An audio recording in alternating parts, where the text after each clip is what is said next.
School of പ്രണവവേദയിൽ വന്നതിന് ശേഷം നമുക്ക് കിട്ടിയിട്ടുള്ള ഒരു എക്സ്പീരിയൻസ് എന്ന് പറഞ്ഞാൽ വേദങ്ങളെക്കുറിച്ചും അതിൻ്റെ ഉപവകുപ്പുകളായിട്ടുള്ള സകലമാന സംഗതികളെക്കുറിച്ചും നമ്മൾ ആ ക്ലാസ്സുകളിൽ വ്യക്തമായി നമുക്ക് മനസ്സിലാക്കാൻ സാധിച്ചിട്ടുണ്ട്. ഏതാണ്ട് 60-69 വയസ്സിനിടയ്ക്ക് ഇത്രയും അറിവ് തന്നിട്ടുള്ള മറ്റൊരു സ്റ്റേജുകളും എന്നെ സംബന്ധിച്ചുണ്ടായിട്ടില്ല. തീർച്ചയായിട്ടും നമുക്ക് ഈ വേദത്തെക്കുറിച്ചും ഉപനിഷത്തെക്കുറിച്ചും ഇതിഹാസങ്ങളെക്കുറിച്ചും പുരാണങ്ങളെക്കുറിച്ചും എല്ലാം വളരെ ഡീപ്പായിട്ട് പറഞ്ഞു തരുന്ന സന്തോഷ് ജിയെ ഒരുപക്ഷെ ഞാൻ ചിന്തിച്ചിട്ടുള്ളത് ഈ മനുഷ്യൻ ഇത്രയും അറിവ് ഈ തലയ്ക്കകത്ത് സ്റ്റോർ ചെയ്ത് വെക്കാൻ പറ്റുമോ എന്ന് വരെ ഞാൻ ചിന്തിച്ചിട്ടുണ്ട്. എന്തായാലും അതിനോടനുബന്ധിച്ച് ശാസ്ത്രീയ തത്വങ്ങളും ശാസ്ത്രവും സയൻസും എല്ലാം നമ്മളുടെ ലൈഫുമായിട്ട് ബന്ധപ്പെട്ട പൂർണ്ണമായിട്ടുള്ള കാര്യങ്ങളാണ് നമുക്ക് ബോധ്യപ്പെടുത്തി തരുന്നത്. ഒന്നിനോടൊന്ന് സാമ്യപ്പെടുത്തി തരുന്ന ഈ എക്സ്പീരിയൻസ് ഒരുപക്ഷെ നമുക്ക് മറ്റൊരാളോട് ഇനിയുള്ള കാലത്ത് വളരെ വിശദമായിട്ട് വേദത്തെക്കുറിച്ചും പുരാണങ്ങളെക്കുറിച്ചും ഇതിഹാസങ്ങളെക്കുറിച്ചും ഉപനിഷത്തെക്കുറിച്ചും എല്ലാം പറയാനുള്ളൊരു എക്സ്പീരിയൻസ് ആയിട്ട് എനിക്ക് തോന്നുകയാണ്.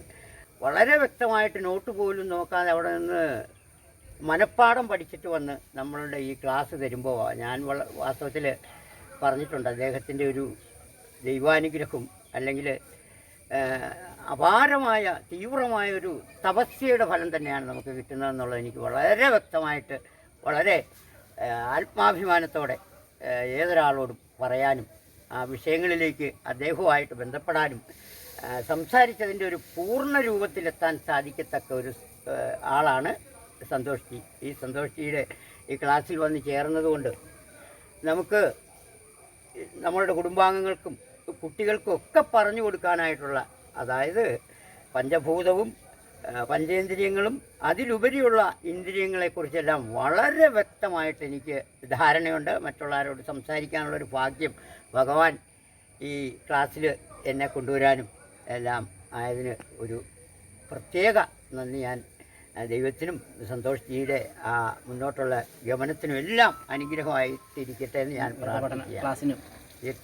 ക്ലാസ്സിനും അതുപോലെ തന്നെ വരുന്ന ഓരോ വ്യക്തികളും ഈ അടുത്ത ദിവസം തന്നെ ശ്രീ രാജേഷ് ഡോക്ടർ നമുക്ക് ഒരു ലൈഫ് സ്റ്റൈലിനെ കുറിച്ച്, അതായത് ഈ പ്രകൃതിയുമായിട്ട് ബന്ധപ്പെട്ട് നമ്മൾ കഴിക്കുന്ന ആഹാരത്തിൻ്റെ ഗുണവും അതിൻ്റെ പ്രതിരോധവും എല്ലാം വളരെ വിശദമായിട്ട് അദ്ദേഹം സംസാരിക്കുന്നുണ്ട്. ആ സംസാരം ഒക്കെ പ്രാരംഭ നടപടി എന്ന രീതിയിൽ അദ്ദേഹത്തെ പരിചയപ്പെടുത്തിയ ഒരു ദിവസം അല്പം കാര്യങ്ങളൊക്കെ അദ്ദേഹം പറഞ്ഞു. എനിക്ക് വളരെ നമ്മളുടെ ലൈഫുമായിട്ട്, നമ്മുടെ ജീവിതവുമായിട്ട്, പ്രകൃതിയായിട്ട്, വെള്ളവുമായിട്ട്, ഭക്ഷണവുമായിട്ട് എല്ലാ രീതിയിലും അതിനെ ഒന്ന് കൂട്ടിക്കലർത്തി നോക്കിയപ്പോൾ വളരെ വിശദമായ നമുക്ക് വേണ്ടുന്ന അറിവുകൾ മാത്രമാണ് അദ്ദേഹം പറഞ്ഞിട്ടുള്ളതെന്ന് എനിക്ക് തോന്നി. ഡോക്ടർ രാജേഷിൻ്റെ ഈ ക്ലാസ്സിൽ എനിക്ക് പങ്കെടുക്കാനായിട്ട് കിട്ടുന്നത് ഒരു വലിയ ഭാഗ്യമായിട്ട് ഞാൻ കരുതുന്നു. പറഞ്ഞതിലൊന്നും എൻ്റേതായിട്ടുള്ള ഒരു സംഭവം ഇല്ല, എൻ്റേതായിട്ട് നമുക്കൊന്നും കണ്ടുപിടിക്കാനില്ല. അത്രയും ബ്രഹ്മാണ്ഡമായിട്ടുള്ള കാര്യങ്ങൾ ഇവിടെ കർമ്മര് ചെയ്തു വെച്ചിട്ട് പോയിരിക്കുന്നത് നമ്മുടെ പൂർവികർ, നമ്മുടെ ഋഷീശ്വരന്മാർ, നമ്മളുടെ മുൻ തലമുറക്കാർ അത്രയും വലിയ ജ്ഞാനത്തെയാണ് നമ്മളിവിടെ പകർത്തി വെച്ചിട്ട് പോയിരുന്നത്.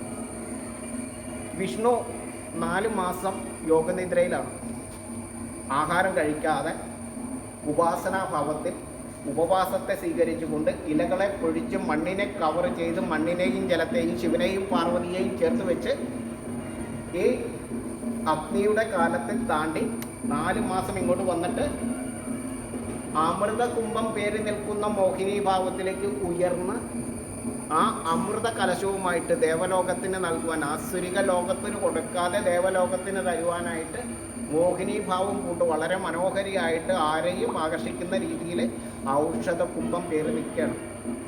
നമ്മളുടെ മുറ്റത്ത് നിൽക്കുന്ന ഓരോ ചെടിയിലും ഔഷധ ഗുണം നേടും.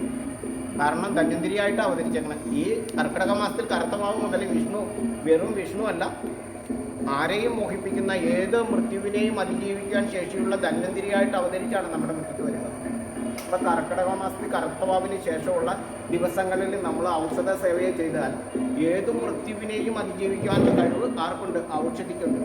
അത് 100% നമുക്ക് കഴിക്കാൻ പറ്റുന്ന, സൗജന്യമായി കിട്ടുന്ന, ഒരു നാണക്കേടുമില്ലാതെ ആർക്കും ഉപയോഗിക്കാൻ പറ്റുന്ന, ആർക്കും കൊടുക്കാൻ പറ്റുന്ന ഒരു ഉൽപ്പന്നമാണ് സസ്യലോകത്തിൻ്റെ ഈ ധന്വന്തിരിയായി തരുന്ന ആ അമൃത കലശം.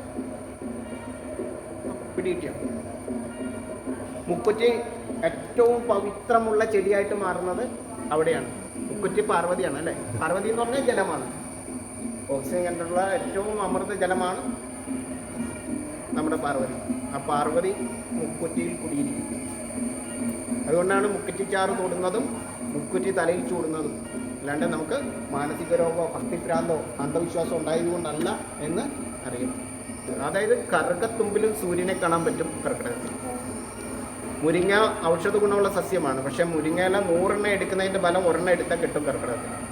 മുരിങ്ങയില എടുക്കേണ്ടെന്നല്ല, 100 ഇല എടുക്കുന്ന സമയത്ത് 1 എണ്ണ എടുത്താൽ മതി. നേരത്തെ നമ്മൾ കൊയ്തെടുത്ത് വെക്കുന്ന അല്ലെങ്കിൽ എടുത്ത് ശേഖരിച്ച് വെക്കുന്ന ധാന്യങ്ങൾക്കല്ല കർക്കിടക മാസത്തിൽ ഗുണമുള്ളത്. കുമ്പത്തിലൊക്കെ കൊയ്ത് കയറ്റി വെച്ചേക്കുന്നത് കർക്കിടക മാസത്തിൽ കഴിച്ചാൽ പ്രത്യേകിച്ചൊന്നുമില്ല. പക്ഷെ അതിനാണ് ഇലക്കറികൾക്ക് പ്രാധാന്യം വരുന്നത്, 10 ഇലകൾക്ക് പ്രാധാന്യം വരുന്നത്. കർക്കിടക മാസത്തിൽ ആ സൗരോർജ്ജത്തിൽ വിളയുന്ന പൂക്കുന്ന കായ്ക്കുന്ന ആ ജൈവമായിരിക്കുന്ന ആ വിഷ്ണുവിൻ്റെ ജീവനാംശത്തെ പെട്ടെന്ന് സ്വീകരിക്കാൻ വേണ്ടിയിട്ടാണ് ഇലക്കറികളിലേക്ക് നമ്മൾ തിരിയുന്നത്. ആ ഇലകളിൽ ഔഷധ ഗുണം ഉള്ളതുകൊണ്ട് ആ സമയത്ത് പറിച്ചെടുക്കുന്നത് എന്തിനും ഔഷധ ഗുണമുണ്ടാകും. അതാണ് ഔഷധിയായിട്ട് മാറുന്നത്. അപ്പോൾ വിഷ്ണു 3 അവസ്ഥകളിലൂടെ പോകുന്നുണ്ട്. അതിൽ യോഗനിദ്ര വിട്ട് ഔഷധി ഭാവത്തിലേക്ക് മാറി നിൽക്കുന്ന 4 മാസത്തിലെ ആദ്യത്തെ ദിവസമാണ് ഈ പറയുന്നത്. അപ്പോൾ പൂർണ്ണ കുംഭവുമായിട്ട് അമൃത കലശവുമായിട്ട് പ്രത്യക്ഷപ്പെടുന്ന വിഷ്ണുവിൻ്റെ ദിവസമാണ് കർക്കിടക മാസത്തിലെ കർത്തവ്യം. അപ്പോഴാണ് നമ്മൾ മുഴുവൻ പൂർവികരെയും ഭക്തിയ സ്മരിച്ചുകൊണ്ട് നമസ്കരിച്ചുകൊണ്ട് ആ വിഷ്ണു ലോകത്തിന് വേണ്ടി, വൃക്ഷലോകത്തിന് വേണ്ടി, നമ്മളുടെ ജീവനാംശമേകുന്ന നമ്മളുടെ ഹരിത ലോകത്തിന് വേണ്ടി ഒരു ദിവസം ജീവിതത്തെ മാറ്റിവെക്കുന്നത്. ഇതിന് ഡൗട്ടുണ്ട് അതിനകത്ത്?